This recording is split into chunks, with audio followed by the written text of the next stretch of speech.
मैं जिससे मोहब्बत करती थी वो एक दिन मेरे घर आया और सादा से कपड़ों में हमारा निकाह हुआ और फिर वो मुझे मेरे ही घर छोड़कर चला गया, क्योंकि हमें शादी उसके घर वालों से चोरी करना पड़ी।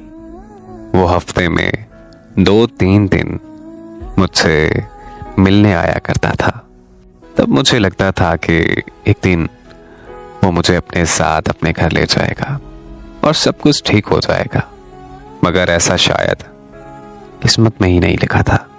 जिस दिन मैं ऑपरेशन थिएटर में उसके बच्चे को जन्म दे रही थी, उसी दिन वो बारात लेकर दूसरी शादी करने गया हुआ था।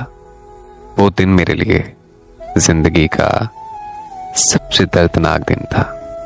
मैंने किस्मत का लिखा समझकर उसकी दूसरी शादी कबूल कर ली।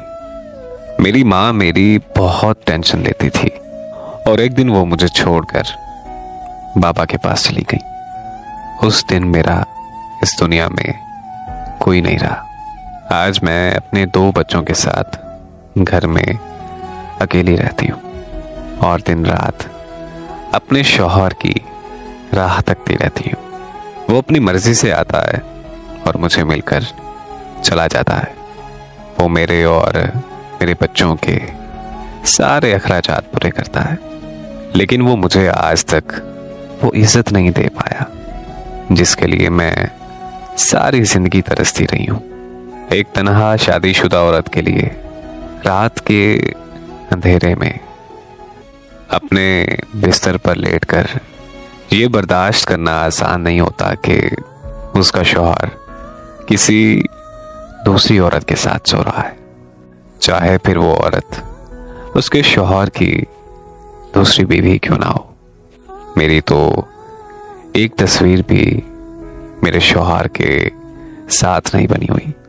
मैं जब किसी शादीशुदा औरत को उसके शौहर के साथ बाहर घूमते हुए देखती हूँ तो मैं ये सोचती हूँ कि काश मैं भी अपने शौहर के साथ ऐसे ही बाहर घूम फिर सकती।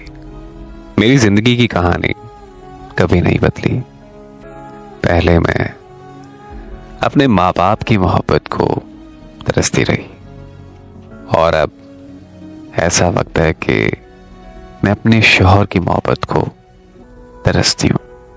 मेरी जिंदगी ऐसी हो गई है कि ना मैं जी सकती हूँ और ना ही मैं मर सकती हूँ। मेरे पास सब्र और बर्दाश्त करने के अलावा और कोई रास्ता नहीं है।